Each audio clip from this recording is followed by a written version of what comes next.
How's it going, YouTube? Today I'm going to give you some dimensions on my layout and just give you a quick update on the things that I'm working on. Right now I have an ACS 64 running on two of the main one and main two. They're pretty much alternating on this rail and this rail. So I'll wait for the next one to make its way back over here.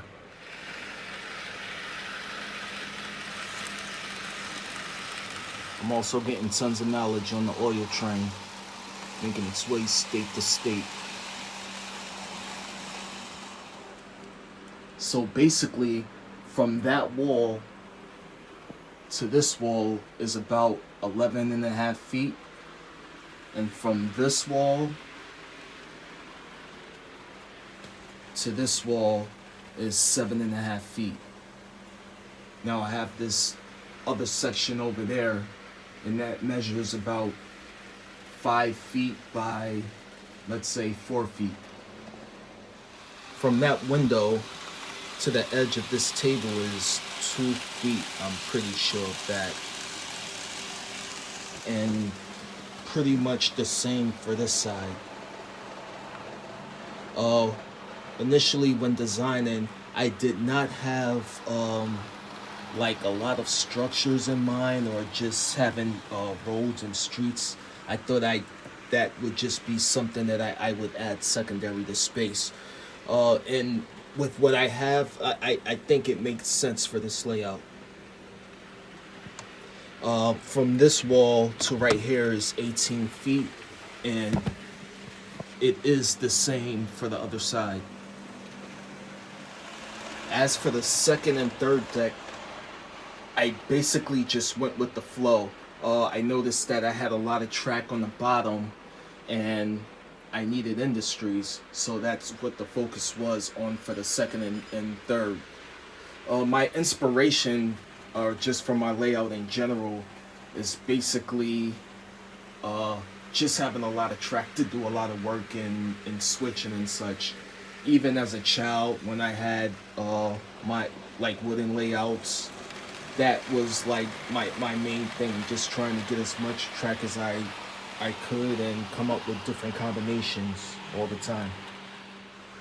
So when I got back into model railroading as an adult, the first two trains that I wanted to purchase was an Amtrak Autorack auto train, which I did purchase, and also the big boy along with the passenger cars.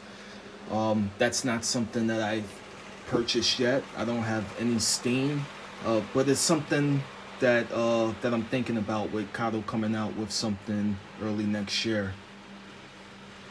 Outside of those two trains, the MTA was always an inspiration. Unfortunately, Kato doesn't do anything with the subways, nor do they do anything with Metro North or Long Island Railroad that I know of. But I know Atlas does, and there is the decal out there for it. So as I get better in model railroading in general, maybe I'll have some dedicated engines that I'll purchase and take more time with decaling. This Illinois Central Gulf was my most recent locomotive purchase. Purchased this from a Walther showroom, and it was actually only $30 because it was non-functional. So of course I opened it up to see what was going on and realized that the decoder was bad.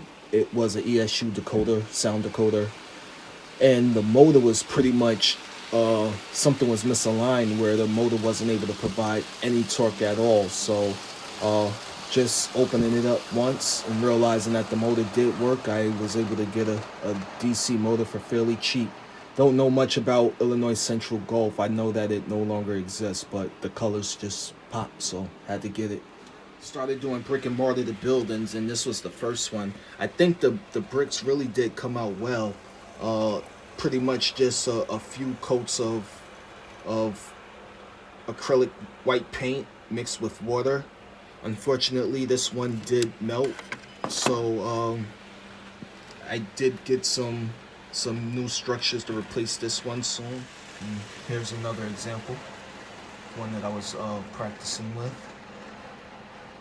Realizing that it's better to do the painting and everything before assembling, but I definitely need to get in here and take care of this building.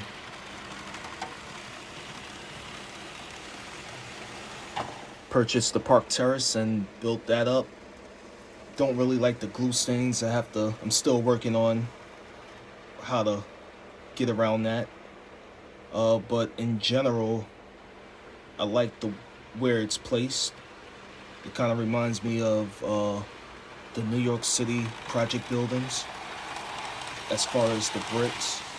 I was thinking about painting the Union Station, but I actually like this color.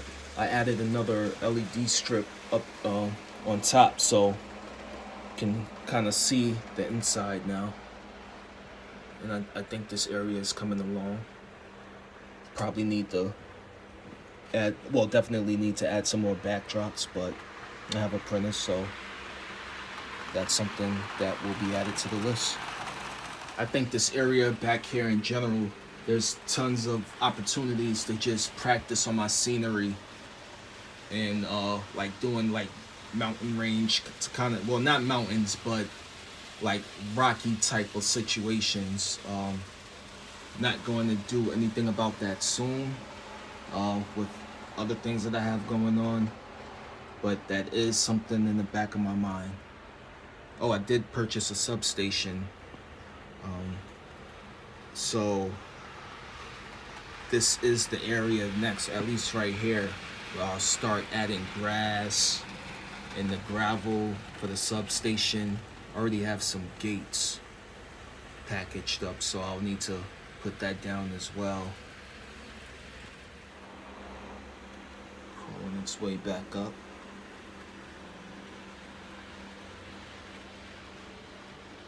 Did some light painting up here to at least get the stacks the same color.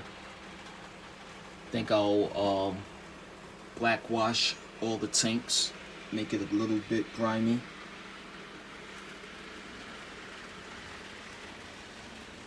I have a couple more of these buildings that I need to build up and add the brick mortar to. I purchased the Terrace switch machine already, so need to get a container, well, test out the mechanism that would drop the coal, so that is still on its way. And finally, I did paint the old coal house because it was looking real plastic looking. Painted the power plant, still grayish color. Still need to paint the stack, but I think I'll just do it like a brownish type color and then weather up the top. Not sure if I showed anyone this or showed you guys this, but I added another track up here.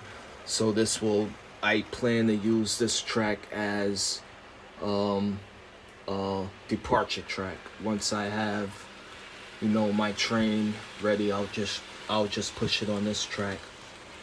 And I purchased one of these high cube toe box cars. Those things are pretty huge. Also back here, that is a plastic pellet manufacturing site, and I purchased some of these HO loading racks right here because I have, aside from this, I have 3 plastic facilities, plastic injection molding, thermoforming, whatever. I have 3 of those facilities on the layout, and so those sites do need plastic pellets and plastic sheets and stuff like that to make the final product. So I will build these loading racks and try to size them for N scale and place them accordingly up here. Exactly where you see the shell hoppers. I do have some space back there.